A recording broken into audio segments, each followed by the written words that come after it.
I mean, people spend it on different amounts. I wouldn't want to, and different things. I wouldn't want to be preempting the way in which everybody accounted for it. But if it isn't spent that way, it has to be considered a taxable item. And I think before we get excited about it, yes, it's very important that it not be abused, but is anybody abusing it? I mean, I think that's really the issue.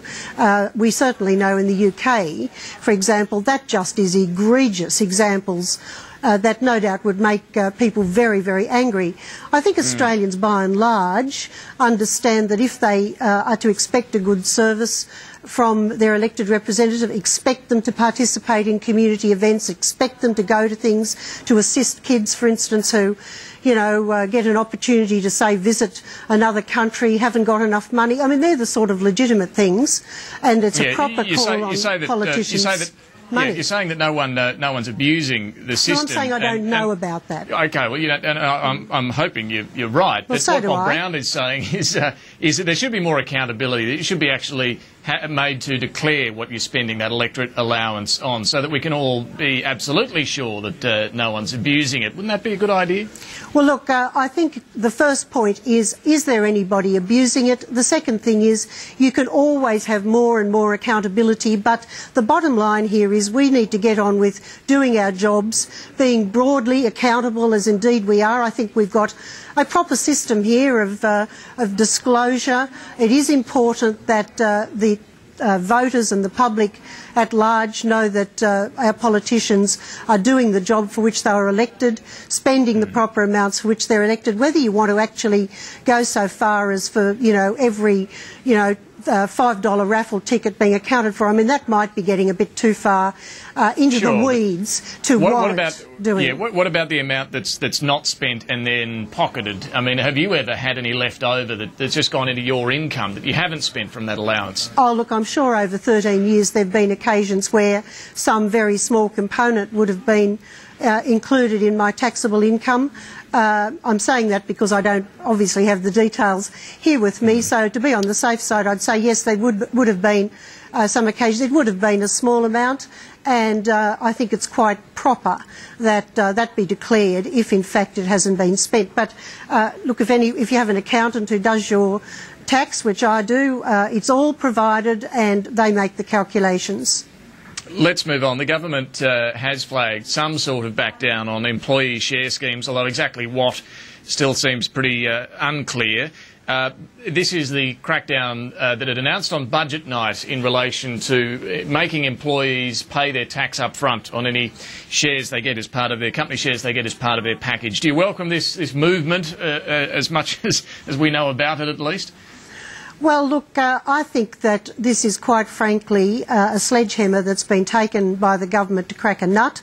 If there was an integrity issue, that is what should have been focused on, rather than effectively dismantle and bring to a crashing halt the whole scheme, where there are very legitimate ways in which employee share schemes are used to encourage a much greater alignment and loyalty of employees to a business.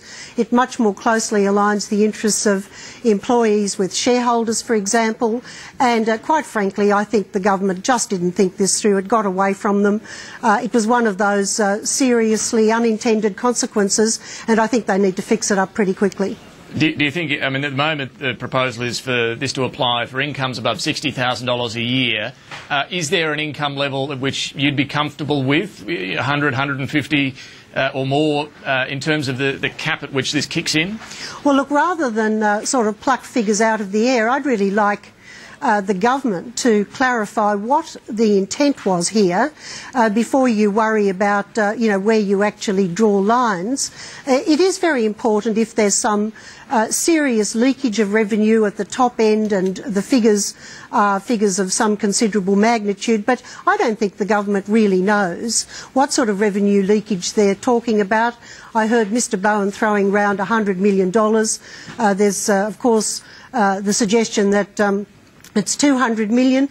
Treasury should actually have these figures. They should be clear about what it is they're actually trying to hit, what they're trying to fix, and then in those circumstances you're in a much better position to look at how you recalibrate the scheme so that it works the way in which it was intended. All right, Senator Coonan, just finally, as a senior Liberal in New South Wales, I'm not sure if you've seen this, a former head of the Liberal Students' Federation, Tim Andrews, has posted a blog titled Babes of Liberal. It carries pictures of young Liberal women and asserts the theories that Conservatives will eventually triumph because they have all the hot babes, he says. Where there are hot babes, an exponential number of men will show up. There has been criticism from some of your female colleagues today in the Liberal Party. Are you concerned about a bit of sexism coming through there in the young Liberals? Well, look, I think it shouldn't be treated too seriously, quite frankly. I mean, on one view, David, I could say to you I'm a bit sorry that I'm not young enough to get on the list. But, look, it's not helpful, and I don't think we should be too focused on that. And we want to focus on the things that really matter to people, you know, their jobs, the fact that we've got the largest debt and deficit that probably in the country's history, and we want to focus on the Labor government's reckless spending that's going to hit every Australian with at least $10 billion each, man, woman and child, for the foreseeable future. All right. Shadow Finance Minister Helen Coonan, thank you very much for joining us today. Thanks, David. And stay with us after the break on